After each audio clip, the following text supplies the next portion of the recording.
Hey, get the pen family. I'm so happy to see you. So happy you joined me today. Today, I just want to reflect. Um, I won't call it venting, I'm going to call it reflecting. I just want to talk a little bit about a couple of encounters that I had as a hospice chaplain. And sometimes I'll come on and talk about hospice, sometimes I'll just come on and talk about everyday kind of things that we deal with in life. But today, I was thinking about one of my hospice patients and how richly blessed I was to sit at his feet and receive nuggets of wisdom. So, this patient, he's 90 years old, and he talked about being 90. Unless you're 90, you probably, like me, don't really know what it feels like to be 90 and to know that you've seen so much over the years in life. This man, I want to call him a young man, he talked about how one day he was 70 years old, and then he woke up one day and was 90. And that's how fast that 20-year span went for him. It was like overnight. I woke up, I'm 90. Yesterday I was 70. But then, as he laid in the hospital bed with a terminal condition, he said, from one day to the next, it feels like eternity. From a Monday, waiting for Tuesday feels like forever, but that last 20 years went by just like that. And how the passage of time had changed for him, how time that went by so fast now creeps and crawls so slowly, like painfully slow at this point. And imagine laying in the bed knowing that the only way off of that bed is to leave that body through dying, through death, that was the only way out, that the likelihood of him recovering, sitting up and walking away was dim to nil to none.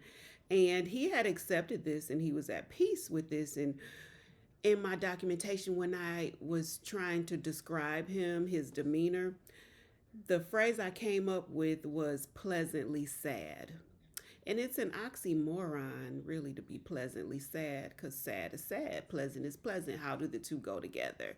For him, they went together because he had lived a decent life. He had good things to reflect on. He had accomplishments that he could be proud of, but at the same time, there's the sadness because you know that you're leaving one realm to the next, and there are things in that earthly realm that were important to you, like family, memories, people you love, to be leaving them, even though you know that something glorious awaits on the other side. There's still that bittersweet struggle where you're ready to go find relief out of this body and be in a better place, in a good place, but at the same time, you're sad to leave the life that you've come to know and love.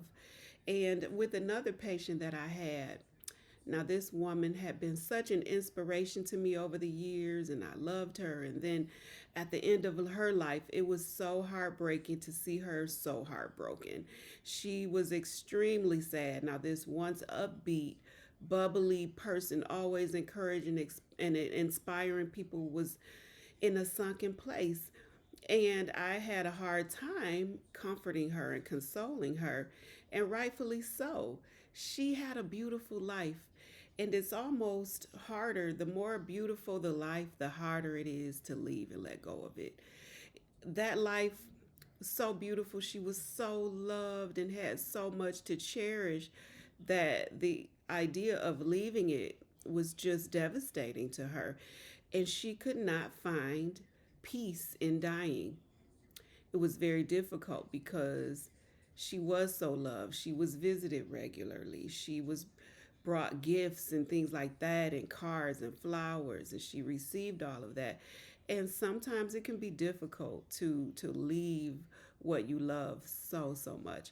And for me, sometimes, and I don't know if I've talked about this before with some of my encounters over the last 20 years, sometimes it's almost a blessing when a person becomes confused because the reality is so painful to know that you're going to have to separate yourself from those you've come to love so dearly over the years.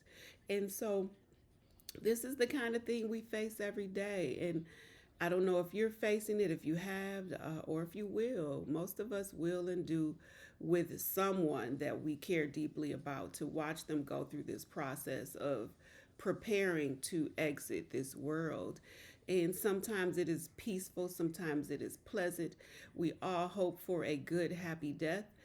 But sometimes it is sad, and sometimes it is pleasantly sad, because while it is pleasant, in being that we have reached a place of acceptance, and seeing and knowing what is happening, and being at peace with it, and being content with how the life has been lived and how you have loved, there is peace in that aspect. But then there is also sadness, because there's the grief of having to separate from something that we loved so dearly.